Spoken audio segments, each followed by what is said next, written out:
สวัสดีครับสวัสดีพี่น้องชาว YouTube ทุกท่านนะครับวันนี้มาปรับที่นาครับผมพบกับคูปต้า L47 แล้วก็ M7040 ดันดีนะครับปรับคันเทนาครับ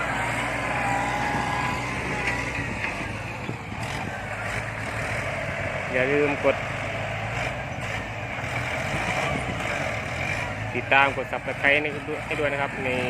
ช่องของบุญซ่าชาแนล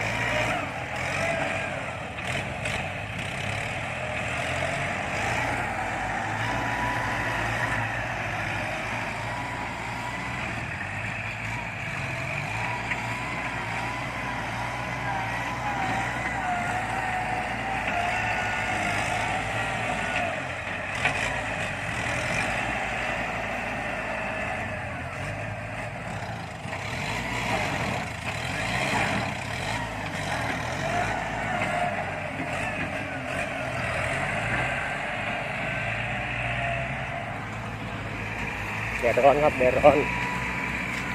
ตรงนี้จะปลูกหญ้าครับนี่ไถที่ตรงนี้ปลูกหญ้าให้วัวให้แพะนะครับ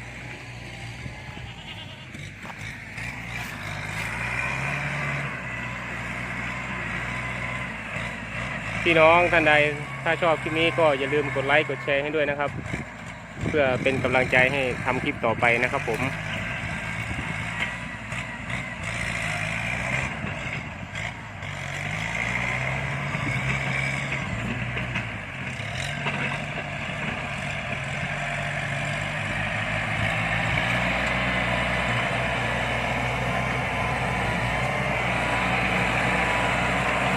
M7040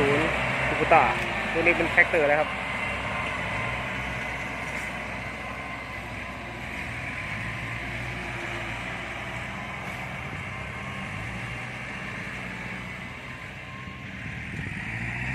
จะทำที่ตรงนี้ไถปลูกหญ้าเลี้ยงสัตว์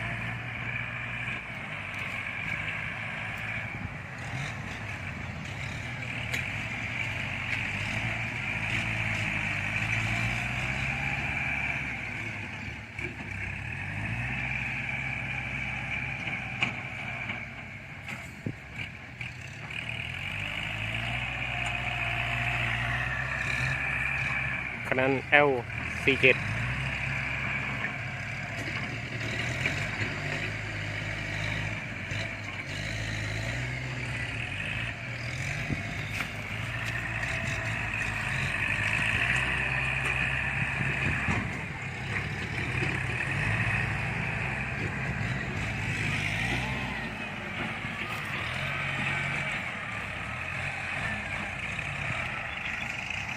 040ครับ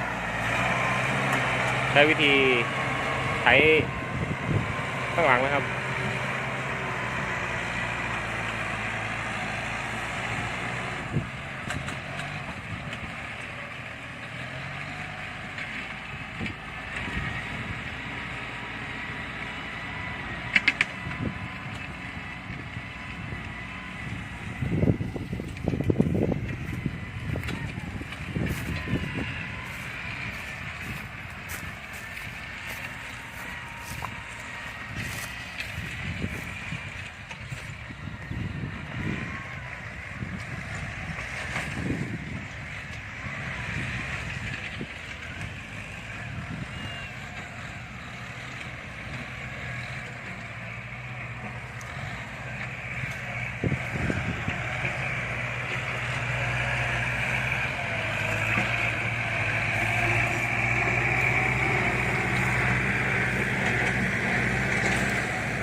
ดูการ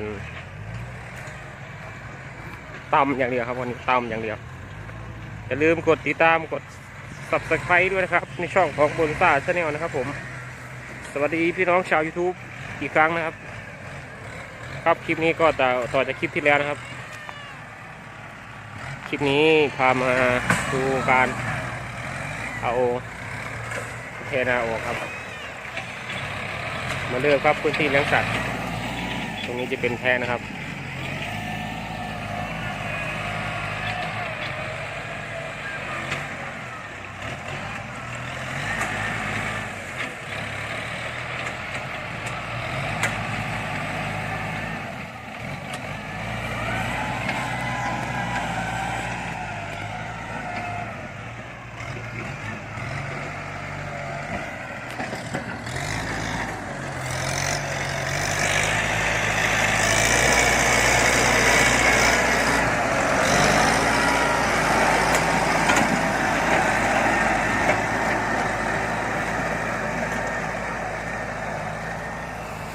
ถ้าเพื่อนๆชอบคลิปนี้ก็อย่าลืมกดไลค์กดแชร์ให้ด้วยนะค